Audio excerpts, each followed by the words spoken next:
Wasabi guys, coming back at y'all with another deck tech, another one for one of my patrons, Frogger Pirate, and this is going to be a fun one. I haven't done anything with a specific theme like this before, but it is going to be holiday themed. It's going to be about Rudolph the Red-Nosed Reindeer. For the deck, it's primarily going to be the Christmas special from the 60s, so if you're unfamiliar, just look it up and hopefully you understand the deck better afterwards. It's not perfect. I couldn't find every single reference possible, but I did my best to kind of find different references to the movie in card form, so hopefully you understand here why we have Marath, Will of the Wild, the only actual deer related commander option that we have. But Marath is, for all intents and purposes, playing the role of Rudolph the Red-Nosed Reindeer. In Naya colors we have a lot of options here, and what Frogger Pirate wanted me to do is make sort of a flavorful deck and have a sub theme of group hug, which I think kind of works. In Naya colors we have some options in group hug. I think that's pretty cool. So if you don't know what he or she does, again I don't know the pronouns, Marath, Will of the Wild enters the battlefield with a number of +1/+1 counters on it equal to the amount of mana spent to cast it, and you can pay X in the activated ability to remove X +1/+1 counters from Marath, and then you get to choose one X +1/+1 counters on a target creature, or have Marath deal X damage to target creature or player, or get an XX green elemental creature token onto the battlefield. So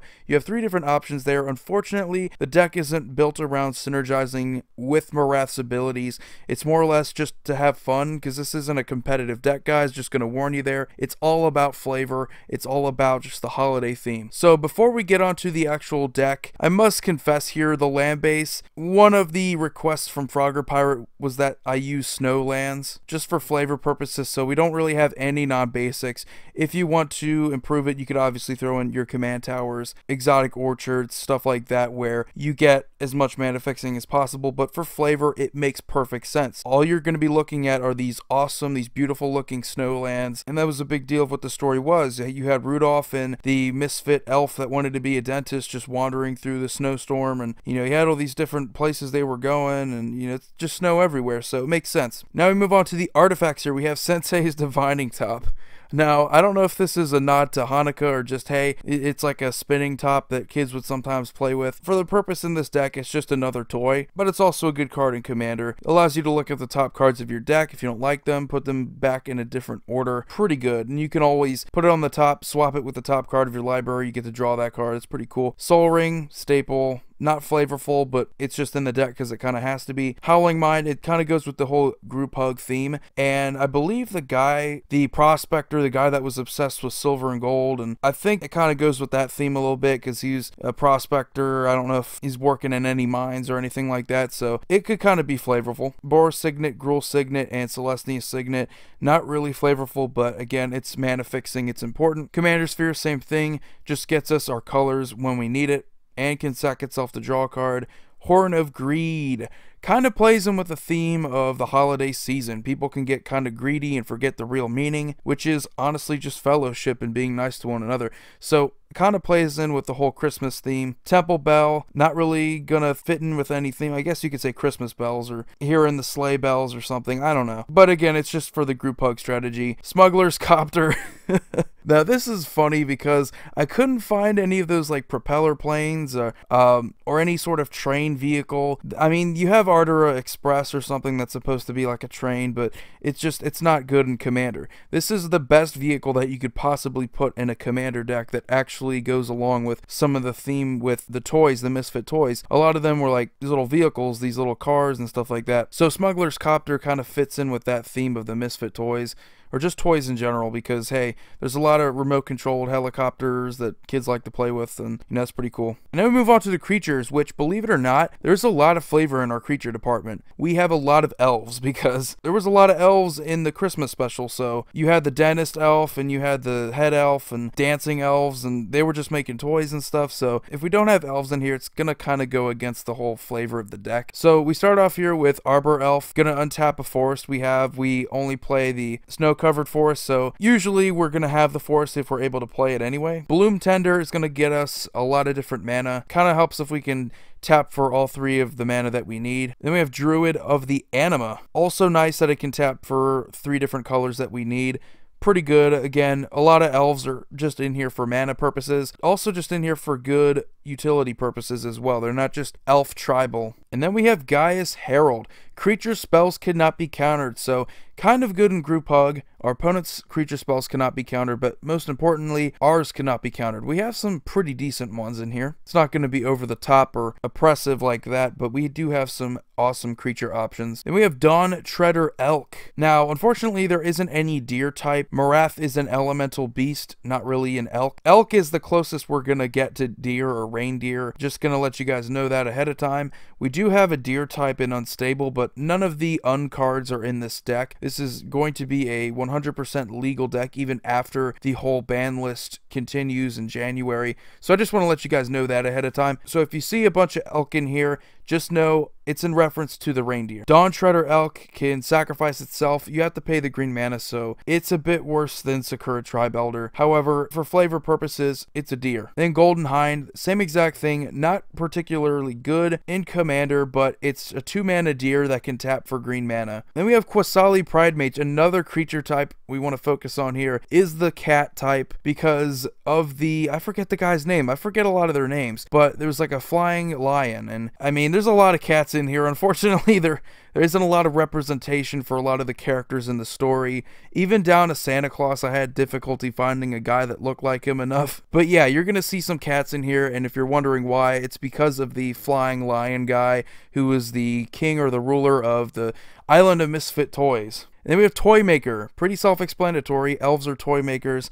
While this isn't an elf, it has Toy Maker in the name. So there's really no good synergy in the deck with making our artifacts creatures with power and toughness equal to their converted mana cost. We do play some artifacts in here, but they're not really good enough to do that. So hopefully we can use this to our advantage in making friends with our opponents, making their artifacts creatures until end of turn. I think that's pretty cool. And then we have Burnished Heart, actually a pretty decent playable elk in the format. So sacrifices itself and you get 2 lands. I mean, that's pretty good value. And we of course play Wood Elves and Farhaven Elf because again, these are just solid elves that get us land drops. Elvish Harbinger is capable of searching up elves and putting it on the top of our library, in addition to also tapping for mana. We play Fierce Empath because in a non-elf deck, Fierce Empath is actually pretty solid. Getting us a creature CMC 6 or greater is actually really good. It helps us get to some of our answer creatures. Then we have Wrecked Sage for a very similar reason. Just good utility in a lot of different green decks in the format,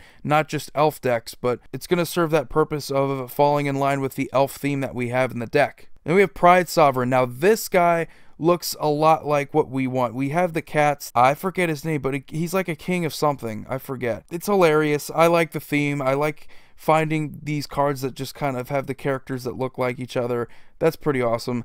And then we have Great Sable Stag, another reindeer, but it's like a sable too, so it's kind of weird. I put it in here because it can't be countered and it also has protection from blue and black. So in combat, not super impressive, but not terrible. Then we have Brimaz, King of Oreskos. Yet again, the Cat King or the Cat Ruler, being able to summon some more cats to fight. That's pretty awesome. Very much, again, going to symbolize the cat flying dude from the TV special. Then we have Sylvala, Explorer Return. So right off the bat, she's going to fit in with the TV special with the elves, and she's also going to fit in with the theme of exploration because that was a big thing in the movie around this winter wonderland and all that. And we have Not Vine Mystic, very good mana ramp in our deck. It can tap for all 3 mana that we need. Can't really beat that. And then we have Acroan Horse. I don't really think this is a toy or it's in here because horses are kind of like reindeer, but they're not really at all.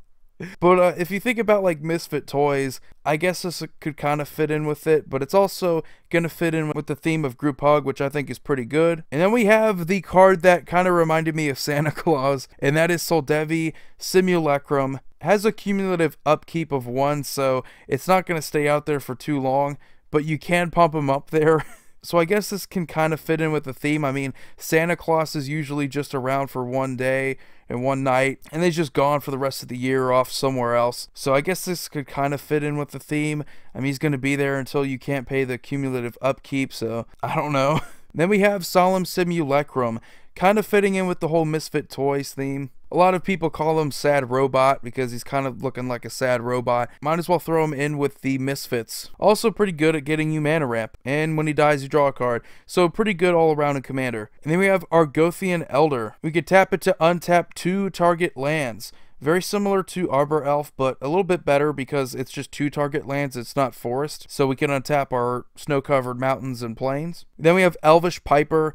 Basically, we just pay the green mana there, tap it, and put a creature card from our hand into play. This can definitely be deadly and get out of control. Also fits in well with the elf theme. We have Oracle of Moldiah, pretty much going to help us get more lands, especially off the top of our deck. That's important. Also fits in with the elf theme, so hey, why not? Then we have Glissa Sunseeker. If we have enough mana in our mana pool, very good utility to tap her and destroy an artifact, as long as our mana pool has enough mana equal to the CMC of that artifact, which is a very weird effect now that I think about it, but it's just good utility, and again, fits in with the elf theme. Then we have Glimmer Point Stag. Now this is actually quite unique. We get to exile another permanent and have it come into play at the end step. Pretty cool. I mean, you could flicker some of our other creatures if we have them out there with ETBs, but for the purpose of just being yet another elk, stag, reindeer type creature, it's in here. Then we have Goblin Snowman. Shouldn't have to explain. Again, kind of Christmas themed here, and there is also a snowman who's basically the narrator for the entire Christmas special, so you have that as well. And then we have Tana the Bloodsower.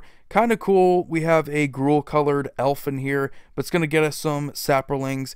Hopefully we can pump it up. I don't know if we have too much that can pump it up, but if you can, it's good. At the very worst, you just swing at someone who doesn't have a blocker and you get some saprolings, so that's not bad. Then we have Mina and Den, gonna help us get us more land drops, which is never a bad thing. And again, elf tribal. Then we have Stuffy Doll to kind of go with the theme of misfit toys, and Stuffy Doll very much looks like a sad little misfit toy. Indestructible, but as it entered the battlefield, you get to choose a player, and whenever it's dealt damage, it deals that much damage to the chosen player. It can just ping itself, and then you get to deal that damage to a player of your choice, or you could just put it up there as an awesome blocker because it's indestructible, and whatever they want to throw at you, you could just block their biggest creature and say, hey, screw you, you're getting dealt all that damage. I love it. I think it fits in with the theme pretty well. Then you have Zerta Ancient, kind of playing the part of the, what's the gigantic monster, the abominable snowman, kind of playing that part, and I think it fits in well with the group hug theme as well. Just a gigantic monster, and it's going to give you some extra mana, so both upsides there. Then we have Thopter Assembly, kind of going with the whole toy theme, where you have these little helicopters and thopters, whatever you want to call them, and it's assembly, so it's going to keep giving you those toys. If you have no other thopters, it bounces itself back to your hand, and you get 5 of them. So I love the flavor there when it comes to like toy making and what the elves do. That's pretty cool. We have Sun Titan, originally in here because I thought it would play the part of the gigantic snow monster, but pretty good utility in just about any white commander deck anyway. And then we have Spirit of the Hearth, which is actually the best comparison to the flying cat guy, especially when you consider it's actually a cat. There are some cards in here that are like sphinxes, stuff like that, that aren't necessarily cat-like, but they're just in here because they resemble the cat guy with the wings. I don't want to say he's a sphinx, but I guess you could say he's a sphinx. Anyway, you gain hexproof. That's pretty decent. And we have Tulsimir Wolfblood, gonna give your white and green creatures +1/+1. It's also gonna tap to make the legendary token, which is the only bad thing about it, is that the token's legendary. I think the token's name is Voyage. I don't know how to pronounce that. But yeah, yet another good elf. Then we have Sandstone Oracle. This is the one I'm talking about with, it's kind of like a sphinx, but I don't know if it fits in with the flavor. So there's a big difference between those sphinxes. And there's like flying cats, so it's very weird. And then you have griffins, so it's very ambiguous. And then we have Tristani's Summoner. Another elf that's going to make you some toys here. There's a lot of power there working with you, get those different creatures. And that's kind of what elves do, they make the toys. And then we have Terrastodon, which, believe it or not, the only reason why Terrastodon's in here is because one of the toys was an elephant. You get this gigantic elephant monster, which is a reference to this tiny little polka dot elephant toy. I think that's funny. And we have Blazing Archon, yet another example of the flying cat. I don't know if this cat has wings or anything. Probably does. But yet again, another flying cat, and your opponents can't attack you, so that's pretty good. Now we move on to our instants. Believe it or not, the rest of the deck, there isn't a lot else.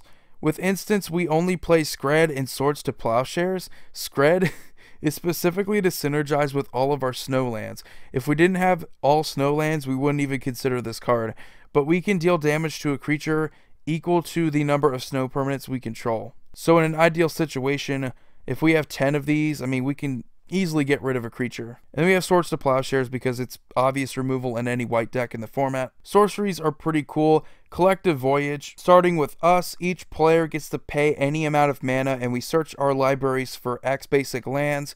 So this can get out of hand pretty quickly. If everyone's going to say yes and just add more mana to that total X, then everyone's searching up that many lands. That's also pretty fun, and it goes with the whole group hug theme as well. Then we have Sylvan Offering. We can put a lot into X and then give another player an XX Tree Folk, and then we can give another opponent X little 1/1 dudes as well. So that's pretty cool, but we get both of those, so that's even better. And it's the spirit of giving, kind of goes with the whole theme of Christmas. You're giving your opponent some gifts. And then we have Cultivate and Kodama's Reach because this is a green deck and we're not always going to have the best mana on our side, especially since we're playing no other lands in our deck aside from the snow-covered lands. Then we have Tempt with Discovery, very similar to Collective Voyage, but the only difference is it's not as big, or it's not going to get everybody lands.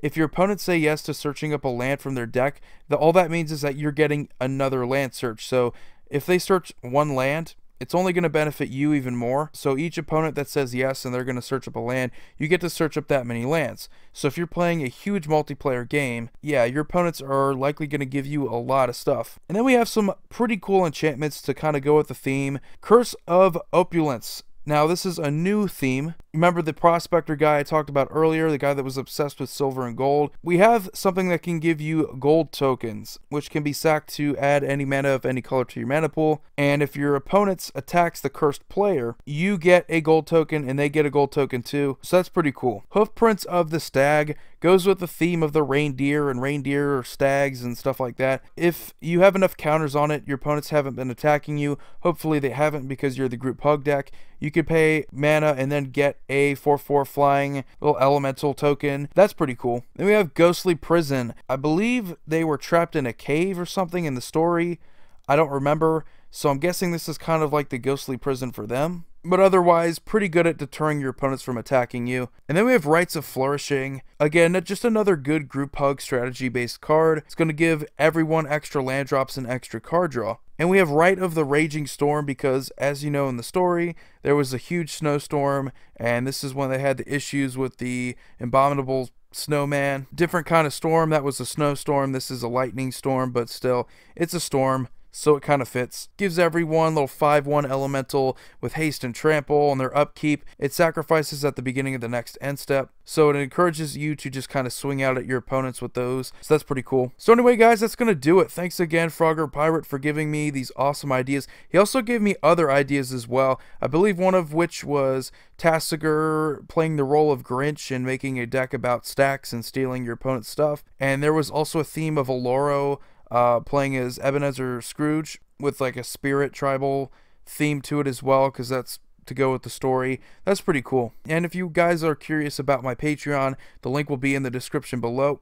But yeah, this is just a great deck to get you into the holiday spirit. It's all about giving stuff. It's all about going with the theme of Rudolph as well. There's a lot of flavor in that story. However, there was a lot of cards that felt like, we should definitely have a guy that looks a lot more like Santa Claus. I think that would be better for the deck. But for the most part, I think it's pretty flavorful. So anyway, you guys have a wonderful day. Void here signing off.